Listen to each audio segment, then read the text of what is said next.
Bonjour à toutes et à tous. Nouvelle vidéo du challenge sortie de zone. Aujourd'hui, numéro 16. Voilà, donc hier, il y a eu la célébration de la vidéo numéro 15. Aujourd'hui, c'est dimanche. Il pleut. Puis je vois que là présentement, c'était plutôt dur pour moi aujourd'hui de me mettre à filmer cette vidéo. Ça y est, là j'y suis. Du coup, voilà, à nouveau, ça vient vraiment confirmer la non-linéarité de ce chemin. Comment c'est vraiment en dents de scie, ou en montagne, ou en ce que vous voulez, qui fluctue comme ça, d'instant en instant, de moment en moment, de jour en jour. Et c'est pas... Finalement, ça remet pas en question toute ma motivation et puis la certitude que j'ai que je suis à ma bonne place là. Je vois que ça parle plus de ce qui est émergé comme résistance, comme peur, comme obstacle intérieur qui pointe son nez. Juste, on va dire, voilà, juste après avoir réussi à célébrer, à finalement contempler la route effectuée. Aujourd'hui, je vois que voilà, c'est avec mes doutes, avec mes peurs, avec ma résistance, toute l'inertie qui est là à l'intérieur de moi, que je fais cette vidéo. Et puis, je vois que j'ai envie d'aborder avec vous un thème qui me tient particulièrement à cœur, et puis un thème avec lequel je vais avoir l'occasion de revenir pour approfondir, tellement il y a de matière. Et c'est vraiment, on va dire, le thème de la catégorisation. Alors, j'ai envie de dire, c'est plus le thème de la créativité, pour ne rien vous spoiler. En tout cas, c'est vraiment, j'ai eu un échange très très intéressant avec un ami dernièrement. D'ailleurs, il se reconnaîtra. Je lui fais coucou. Il est sur le continent canadien et il est dans sa polo, sa petite polo sur la route.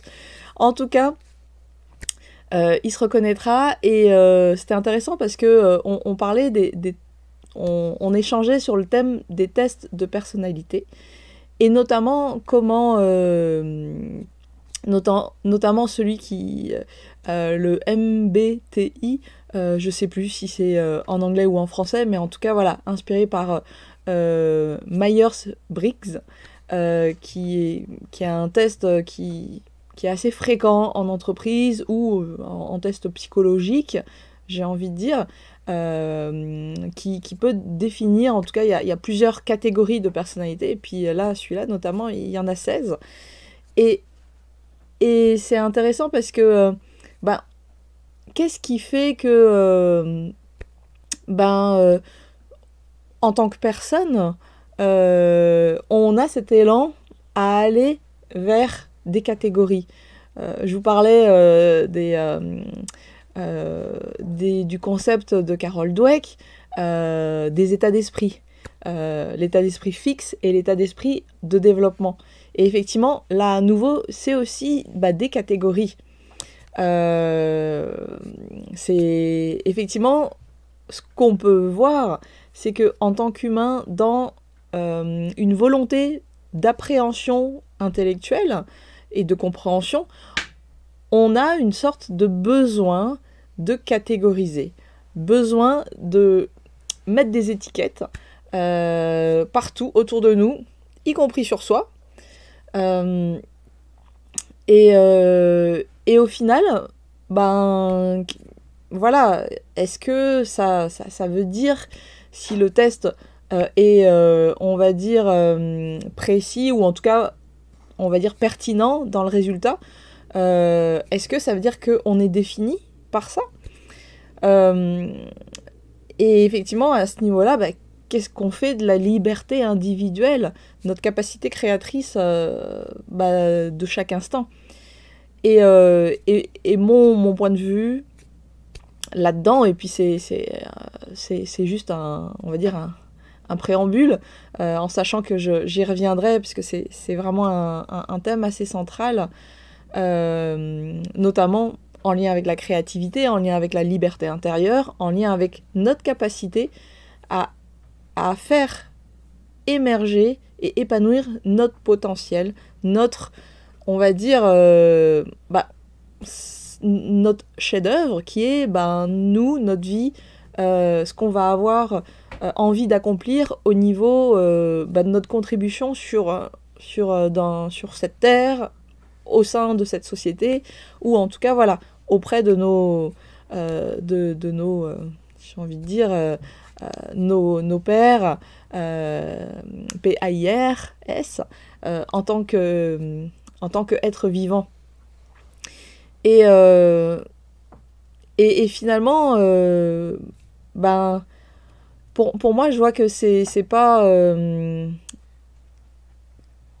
en fait, au-delà de définir, je pense que c'est important d'avoir des références communes pour pouvoir mieux appréhender, mieux comprendre. Vraiment, comme je vous dis, le cerveau humain, il y a un besoin fort de compréhension.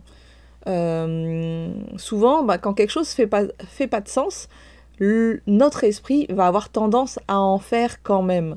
Vous savez, quand quelque chose est trop absurde, on est choqué par l'absurdité de la chose, c'est dur juste de rester avec le fait que ça dépasse notre entendement et on est choqué par ça, et puis on est dans cet état.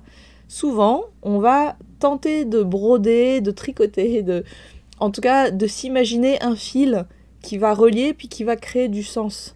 Parce que sans sens, il y a finalement une sorte d'angoisse intérieure qui est trop forte. Ça fait qu'en créant du sens, en mettant des étiquettes, c'est une façon finalement de s'occuper de ce besoin de sécurité d'une façon très maladroite, parce que finalement on part dans le contrôle lorsque on va essayer de définir si la couleur de cette robe est verte ou bleue. Il y a un moment où, vous savez, à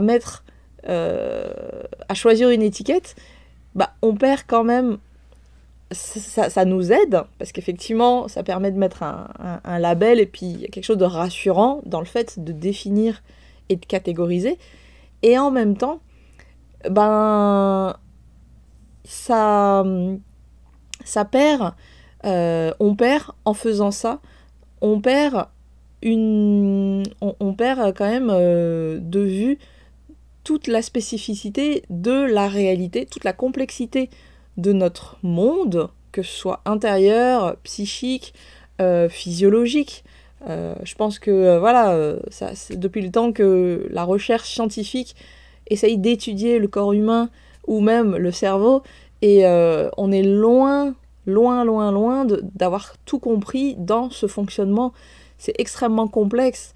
Pareil dans la vie, pareil dans finalement beaucoup de choses qui nous entourent. Donc ça fait que, vous voyez, finalement, qu'est-ce que je fais avec ces catégories?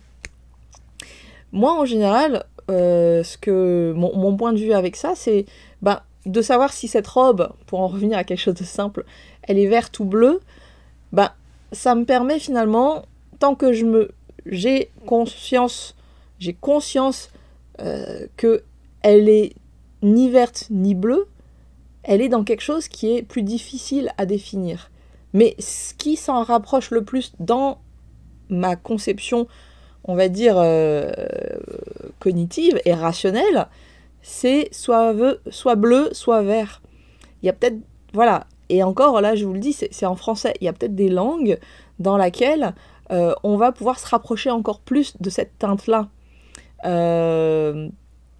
Et puis, finalement, il y a des gens qui ont créé, une appellation pour essayer de se rapprocher le plus possible de la réalité, d'une certaine réalité, parce que finalement, la réalité est très liée au subjectif, comment on perçoit les choses. C'est très subjectif, même la couleur. Vous voyez, c'est pour ça que je vous parle de couleur de robe.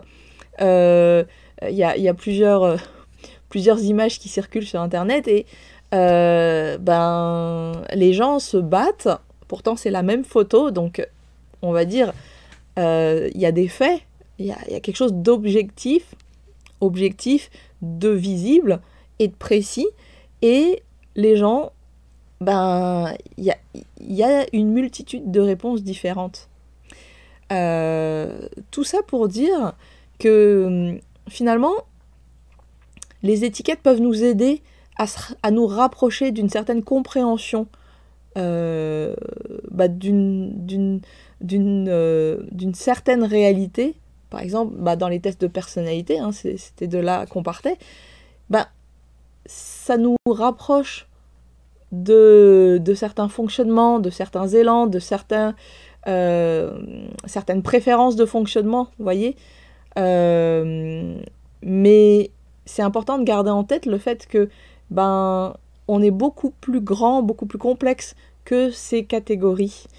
Et finalement, on peut, avec notre grande force créatrice, chacun et chacune, utiliser ces catégories pour aller dans quelque chose de propulsant, notamment en lien avec les états d'esprit. Je réalise que quand je suis dans l'état d'esprit de développement, il y a une ouverture qui se fait pour moi.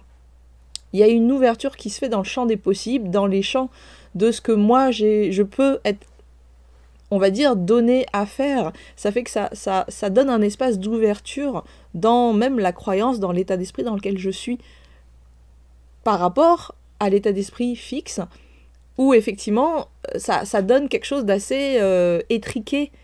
Soit je le suis, soit je le suis pas. Et puis point. Vous voyez, même quand je vous le dis intérieurement, je le sens quand c'est fermé, quand il y a quelque chose de fermé et finalement emprisonnant, ou au contraire quand il y a quelque chose qui s'ouvre et puis qui donne de la liberté et des possibilités. Donc j'ai envie de dire, un peu comme voilà, tous ces tests, les catégories, l'horoscope, enfin l'astrologie, toutes ces choses-là, si ça vous amuse et que ça vous parle, très bien, j'ai envie de dire, amusez-vous, profitez-en. Ce que je vous invite à faire, néanmoins, c'est de rester conscient que, intérieurement, vous avez vraiment beaucoup plus de créativité, beaucoup plus de pouvoir, de décision et de création sur votre vie et puis de ce que vous êtes au quotidien, plus que ce que ces catégorisations, ces tests peuvent vous faire croire. Donc, j'ai envie de dire, utilisez-les à bon escient et surtout dans l'élan de vous propulser. Donc sur ce, je vous remercie et puis je vous retrouve demain.